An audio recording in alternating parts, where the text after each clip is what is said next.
Kopogre gi manya korom gajwang johala mause batapaya maduong makisumo ko chomo Luanda koro ywago lala tok duola marango kendo kunga peini Kenha chako muko kuonde ohala mawachore nitiere kuonde ma apaya winjore chopie kotelegi kod jagoro mar riwruog jo ohala e gwenge ma Luanda Rafael Liboywa giseo jotendegi kuom rem chiwo ote mar chenro mar mukono mar ni mano dhi konyo geng'o lala.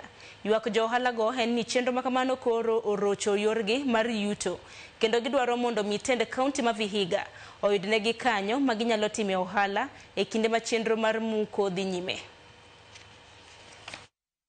Lakini wakati ambapo rais wetu mtukufu William Ruto alikuja na kubomoa soko, akasema anataka kujenga, na wakasema pamoja na MP wetu kwamba tujishikilia kwa barabara kama wanajenga soko.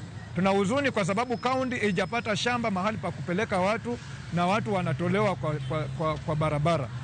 Na naona ni kana kwamba serikali haijali wafanyabiashara, kwa sababu ni juzi tu wafanyabiashara wametolewa ndani ya soko wakapelekwa sehemu mbalimbali katika huu mji, wengine wetu tukiwa katika hii highway.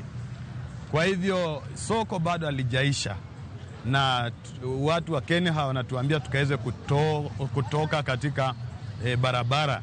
Sasa sijui tuende tufanyie wapi biashara, kwa sababu wanaendelea hata kubomoa na culverts ambazo zinaingiza wafanyabiashara wateja kwenye maduka zao, ambapo kivyangu mimi naona hiyo sio haki. Kwa hivyo mimi ningeomba hii harakati zingesitishwa kwanza, ili wakati soko la Luanda litakuwa limeisha, watu wote wahamishwe kwenye hiyo gorofa, alafu waendelee na harakati zao za kubomoa vibanda ambazo zimeegezwa kwenye barabara.